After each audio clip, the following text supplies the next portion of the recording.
안녕하세요. 세상을 이롭게 하는 일에 관심 많은 승무원쌤 김용숙입니다.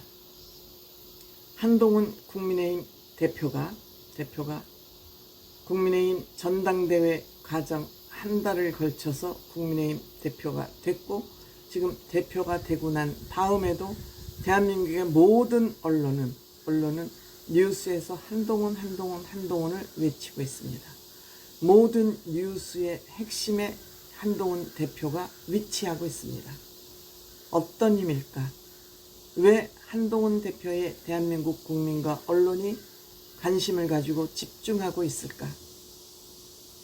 한동훈 대표가 옷을 잘 입어서, 얼굴이 잘생겨서, 체격이 좋아서? 저는 아니라고 생각합니다.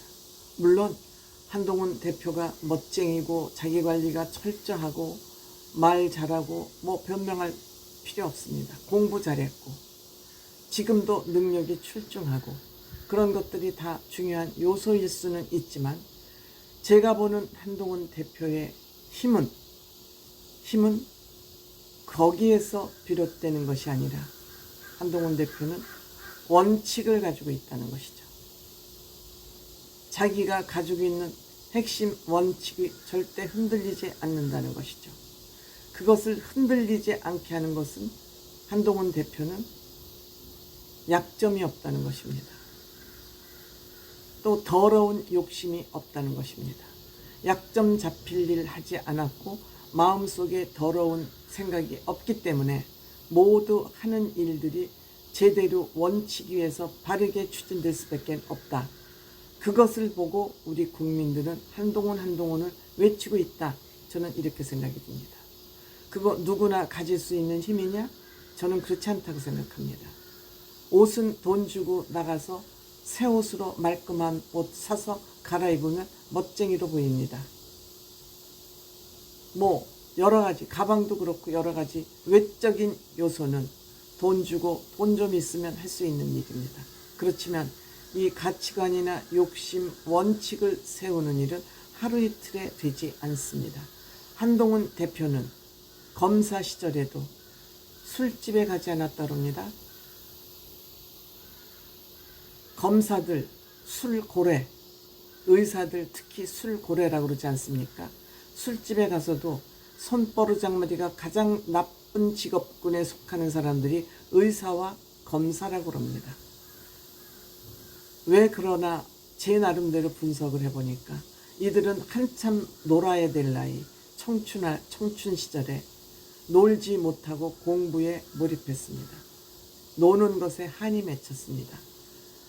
자기들이 원하는 위치에 올라가고 보니 과거에 놀지 못했던 그 한을 술집에 가서 나쁜 손버릇으로 스트레스를 풀고 있는 것이죠.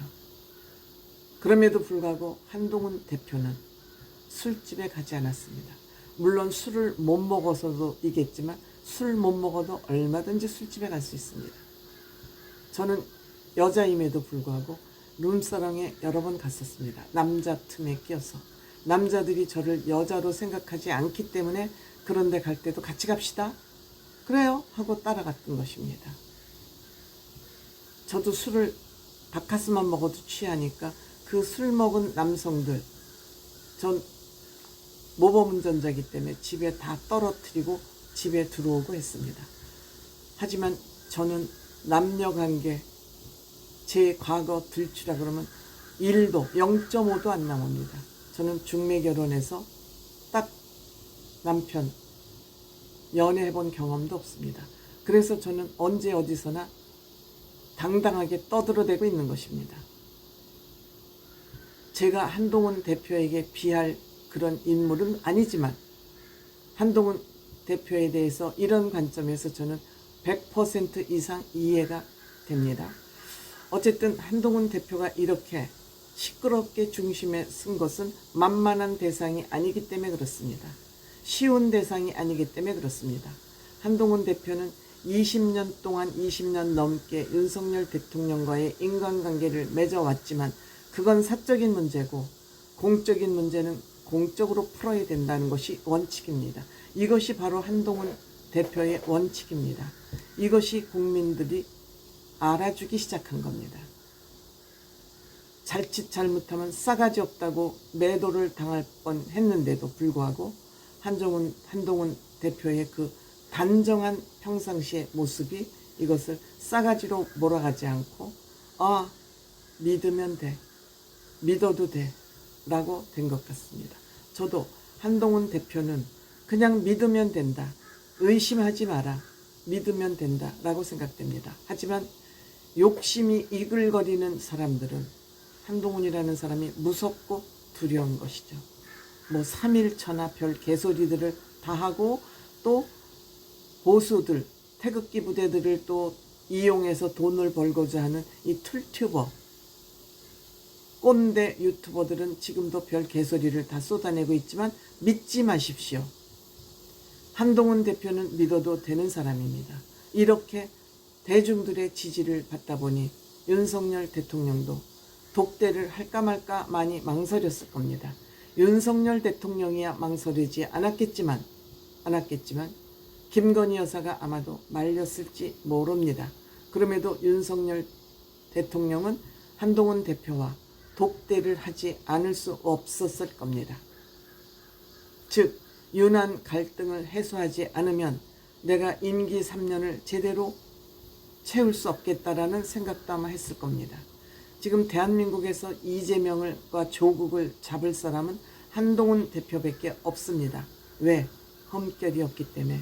저것들은, 좌파 저것들은 손틈만큼만 단어 하나만 실수해도 물고 뜯는 것이 저들의 속성이기 때문에 한동훈 대표는 이들에게 용납하지 않습니다. 결국 정진석 비서실장이 나서서 이 두 사람 간의 독대를 주선을 했고 정진석 비서실장도 같이 회의에 모임에 참석했다, 배석했다 그럽니다. 한동훈 대표, 앞으로 윤석열 대통령이 정책을 추진하는 과정이나 이러한 모든 정책 수행 과정에서 옳지 못하면 옳지 않다고 소리를 낼 것으로 저는 생각이 됩니다. 또한 내야 된다고 생각을 합니다. 특히 이 독대가 이루어진 배경을 저는 이렇게 해석합니다. 지금 한동훈 대표가 Q10의 팀원과 위메스 사건이 터지자 바로 손을 썼습니다. 국회 정무위원회, 즉 정무위원회 위원장이 윤한홍 국민의힘 소속이기 때문에 바로 윤한홍 의원으로 하여금 정무위원회를 열도록 해서 이 Q10 대표 구영배 씨를 국회로 불러냈습니다. 위메프 대표도 불러냈습니다. 팀원 대표도 국회로 불러가지고 이들을 잡아 족쳤습니다. 이들을 발가벗겼습니다. 또한 윤석열 대통령이 사랑하는 금융감독원장도 국회에 불려 나왔습니다. 금융감독원장 윤석열 대통령이 아주 사랑하고 또한 한동훈 대표와도 같이 동료입니다. 선후배입니다. 이들을 불러내서 이 팀원 사태를 수습을 해나가자 한동훈 대표 만만하지 않다.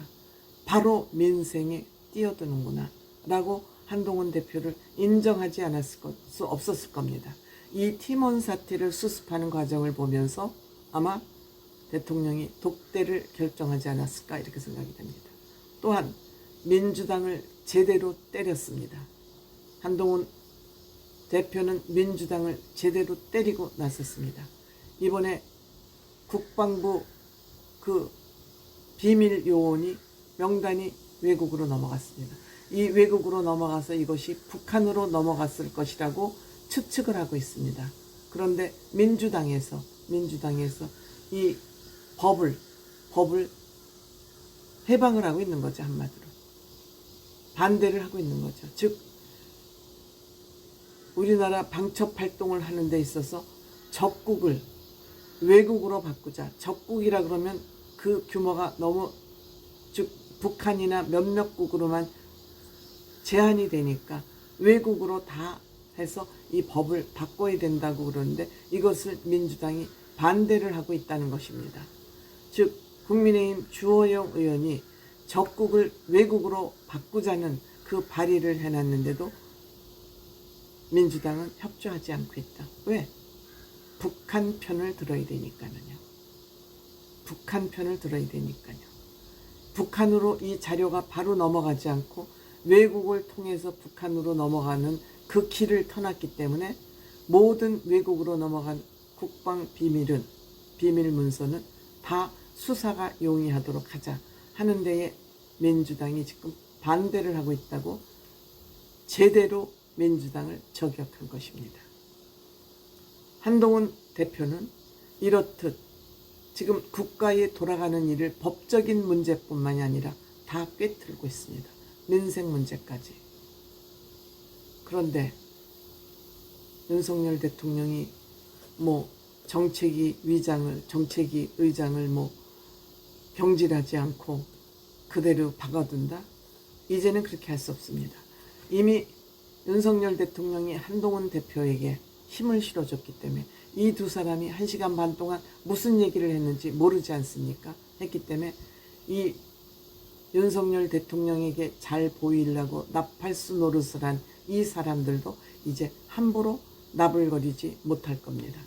이 꼴보수 유튜버들도 아무 함부로 떠들어대지 못할 거려 바로 이것이 한동훈 대표의 힘이라고 저는 생각합니다.